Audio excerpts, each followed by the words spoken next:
Hello makers, it's project day.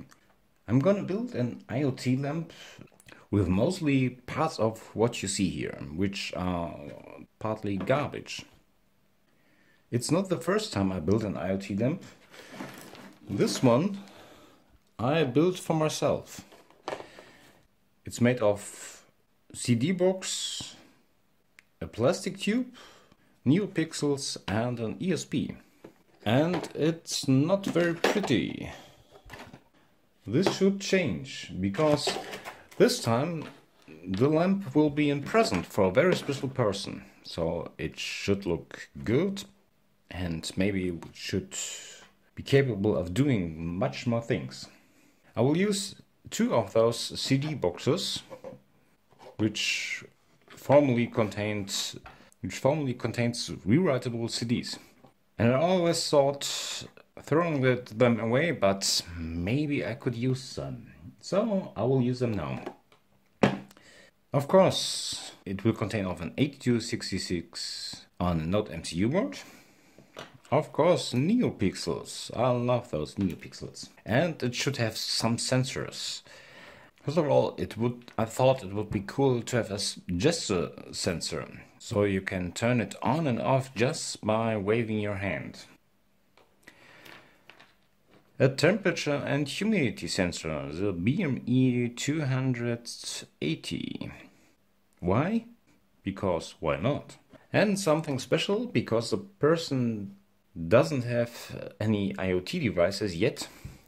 I will implement a Raspberry Pi with an MQTT broker to the whole system. So the original plan is to divide this lamp in two parts. This would be the base part, where I put in the ESP, the Raspberry Pi, maybe the piezo, and the temperature sensor should be mounted maybe on the outside. I'm not sure about that. And this will be visible, will stay visible, because electronics behind a visible plastic sheet is cool. And on top of this, put another box. And I'm using this pump spray. I will cut it into length and glue those Neopixels around. Then I have to frost this outer box, and this will be the lamp. And on the top of the lamp should be the gesture sensor. Well, this is a plan. Let's see how this works out. Well, let's start with the easy part. Frosting this thing. For the old lamp I used special foil, but I put one layer around it, a second layer around it, and you still can see the inner parts, which I don't really want. I want really frosty glass, and the lamp should just glow. But from another project I know LED frost plastic by just using sandpaper. Never done it with this kind of plastic, but there's no reason why it shouldn't work. So let's try it.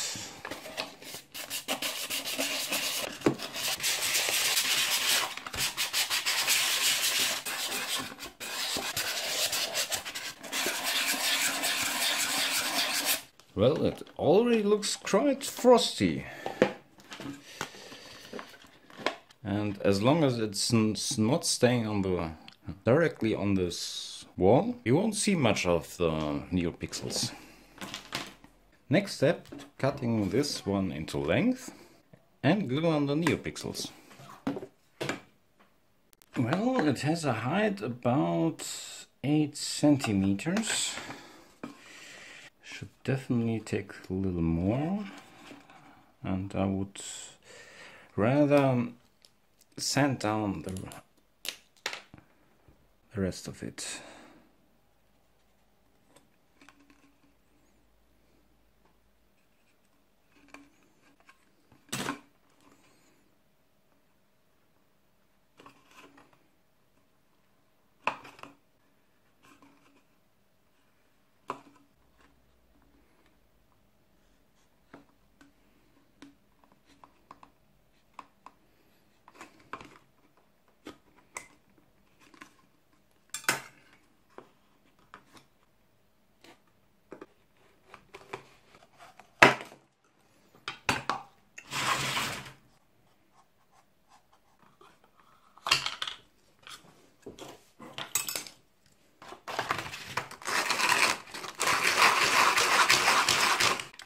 The tube for Neopixels is ready, nearly.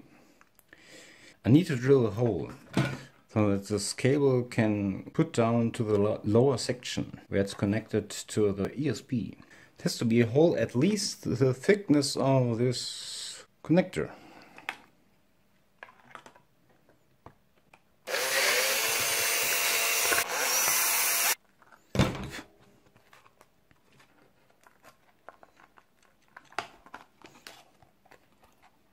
Yep, perfect.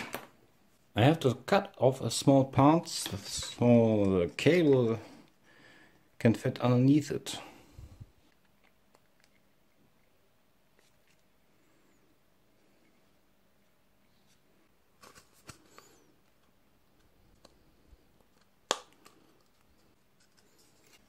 Well, I use a little sandpaper to get a little rougher, stickier surface. So with the help of this sticky tape on the back side and of course of my beloved glue gun, I should be able to mount this. Should be able to mount it on this surface. And a drop of glue gun here.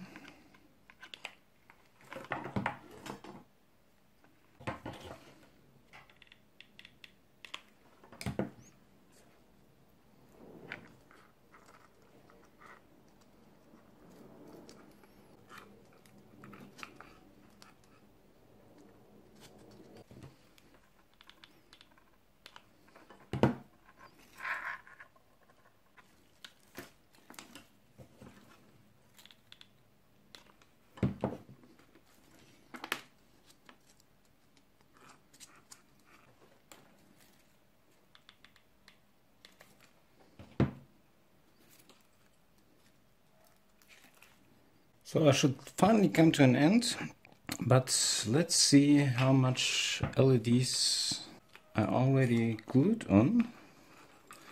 Maybe I could get a quite even number.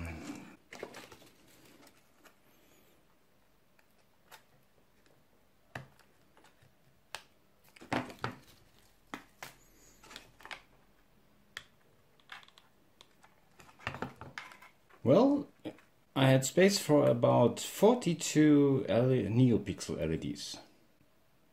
42. Now with a little hot glue, or let's say with a lot of hot glue, I should be able to fix this on this LED stand. Well, I drilled a hole in this D-case and glued the gesture sensor on it. But the thing is, the SparkFun library won't work with my ESP8266. Not good. But luckily there's an Adafruit library that works quite similar, but doesn't use the interrupt.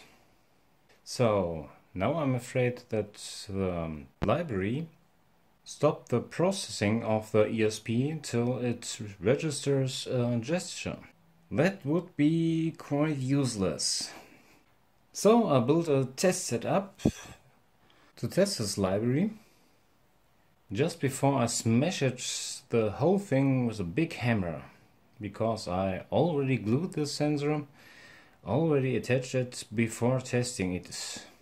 I modified the example for the gesture sensor just a little bit, so if it doesn't register any of those gestures, it prints a 0 instead of one of those symbols to the screen.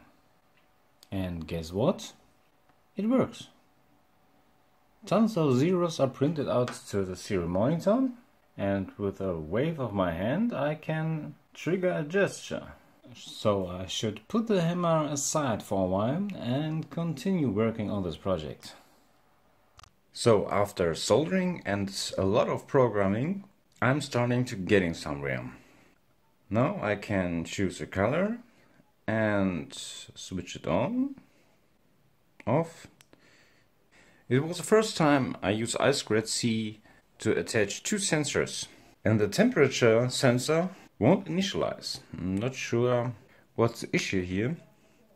The wiring seems okay, the soldering points all get in contact, and the voltage is coming through. And there's an issue with gesture sensor. Well, it works, but not as expected. You can see it with the blue light simulation. You see a steady rotation of the lights around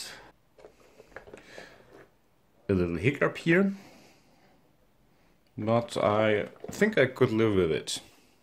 I use gesture sensor just to turn the lights on and off. Well, first of all, the gesture sensor won't just work. It only starts to operate if you activate the proximity sensor. That means you need to come close. I usually touch it once. And then I can turn it on and off just by waving with the hand. Problem. Once it's activated, all animations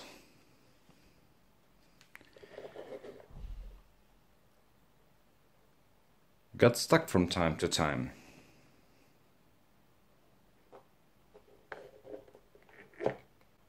And this is very annoying.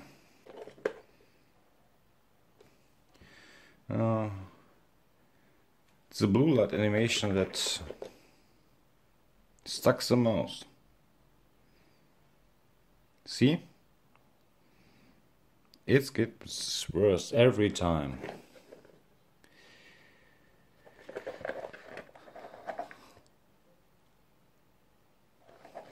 So, I'm not sure what I'm gonna do. And I guess, since it's activated, it took a while for the sensor to read out the values, and maybe it waits. So it's stuck there a little while. So, how I'm gonna solve it? Well, the example that comes with Adafruit library doesn't help very much. And I haven't attached the interrupt pin yet. Well, maybe I add a second controller, for example an Arduino Nano, to control the gesture sensor. And when the Nano detects gesture, it just triggers one of the digital pins. That might work. Oh, geez, it's quite annoying if it doesn't work like expected. So heating up my soldering iron and hacking on my keyboard. Well, it took a while, but I think I solved most of the problems. First of all, I tried to connect the interrupt pin to the ESP and hoped it could trigger the ESP. The good thing is, when the interrupt reacts, it reads gesture sensors. The bad thing is, the gesture sensor didn't send the interrupts. Not sure if the library I used didn't activate the interrupt on the sensor or whatever. So I added a little Arduino Nano to it. It does nothing but handling the gesture sensor. It reads the sensor values and transfers it to the NodeMcu board. How? I still have a lot of digital pins left on the NodeMcu board and a lot more on the Arduino Nano. So I connected 3 of the digital pins to 3 of the digital pins of the NodeMcu board. And when a gesture is detected by the Nano board, it transmits it by pulling the pins to high. I used 3 pins for it because with 3 pins I can exchange 8 different states. 0 for no gestures detected, 1 for gesture left, 2 for gesture right, up and down, and still have some left. And on the NodeMcu board I just ask every cycle if at least one of those pins reads a high value. And that's it. And as you can see, the gesture sensor works, more or less. And now to the other problem child. The BME sensor. I took a deeper look to the library from Adafruit and found out there's an a begin method where you can add the use wire library and the I2C address of the sensor. So I uploaded I2C scanner to the board to find out the address of the temperature sensor. And guess what? It works. As you can see, it transmits the current temperature and the current humidity. Yes, it's really 31 degrees here. It's summer and it's really hot and a dry heat. I'm still trying to fit in here. And then I will glue the boards to the case. And hopefully that's it. The cool thing is, since the case is easy to open and close, and I didn't solder the controllers on the board, but on those headers, so I can change the controller at will. And this is a present, so if I have idea to improve the system, I just upload a new sketch to one of those controllers and exchange these. I've put everything I wanted on those prototyping boards, so I think it's time to glue it on the CD case. I rub the surface with a little sandpaper so the hot glue will stick a little bit better. Let's start by gluing the cable.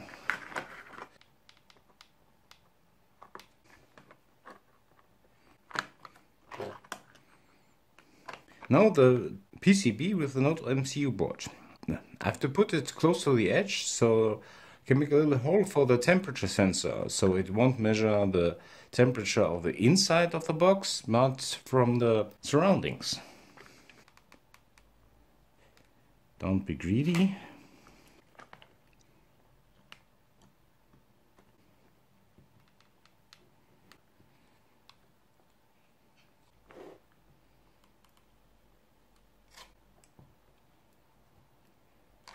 The Raspberry Pi Zero is the only part that I won't glue onto this thing, because I won't be able to replace it at any time. Also will be powered from this main cord, and I have just to attach it to this USB cable and find a suitable place. Ooh, yeah, I think that might work. A little tight fitting. Yeah, that looks good. And now I should definitely glue the top.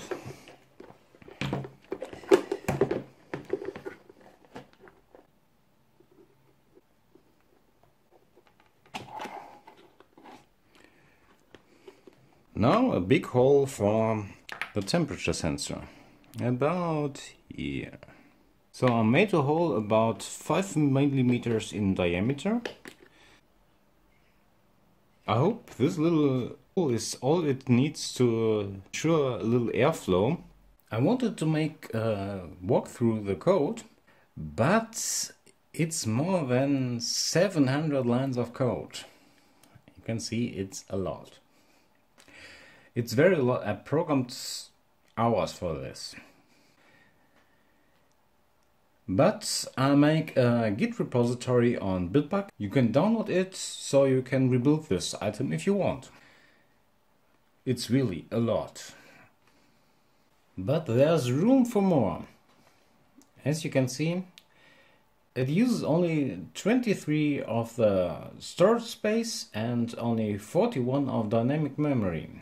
Maybe I will add plenty more cool functions to it.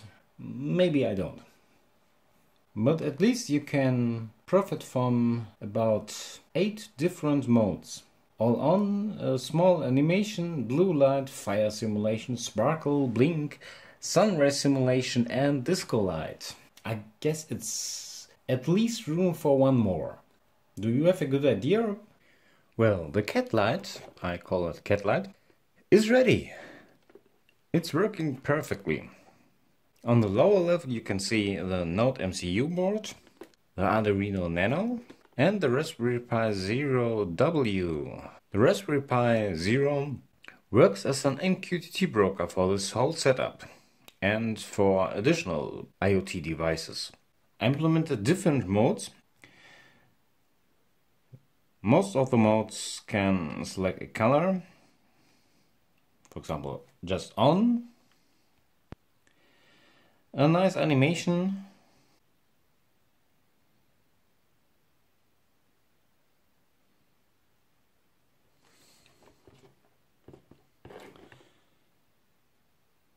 that will continuously work. Well, what do we have in else? A blue light. It's like the blue light on a police car, firefighters, and it's looking nice. It has a slight hiccup, but it's because I programmed this function very efficient. It sounds strange, but I use just little code to let this light rotate. What have we next? The fire simulation. Better in red. This just puts on a random number of lights, starting from the bottom to the top. Well, sparkles. It's like, well, I think I need a dark color.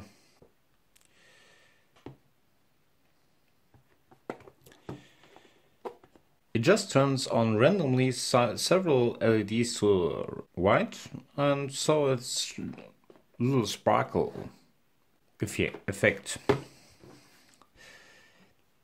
What have we next? Blink. You know the blink sketch? Where you can let an LED blink with an Arduino. That's nothing else. And my favorite function, the sunrise alarm. You know the sunrise simulator I built a little while ago? Well, that's the same thing.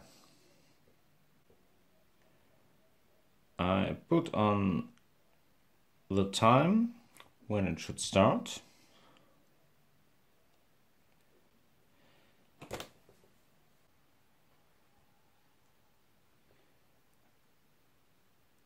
You can see the lights turning on.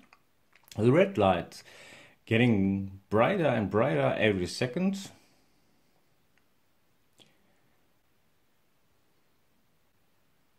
Till it's reached its max.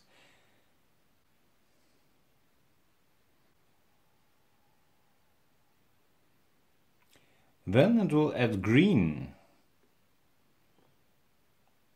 to the system, and at last it adds blue.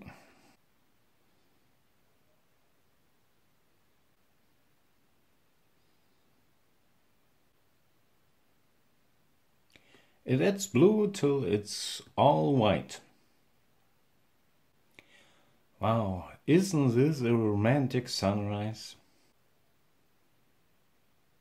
Well, when it's finished, it turns automatically into on mode. And this is where we have the highest current. We are about 1.2 amps of power. That's about 6 watts, 5 to 6 watts maximum, that this system uses. I think it's okay for a lamp. It transmits constantly the temperature and the humidity. Well, I guess it's a little bit higher than it should be, because it's still in this, although it has this little hole in it, it's still more the temperature of the inner housing, which hopefully is nearly equal to the room temperature. But I doubt I have 31 degrees here. The BME 280 can also measure the air pressure. I'm not sure if I should add this to the feature list. It's an option. I think it looks quite well, especially because you can see the electronics, which gives it a little futuristic look. And if I want to change the program, it can be easily opened and the controllers can be replaced or just uploaded a new sketch. Well, I hope the person who gets this is as enthusiastic about it as I am. I love this thing. I put all items I use for it down in the description as a link to a project page where I describe the functions and where you can download the source code of both controllers. Just check it out. Till then, be creative and bye.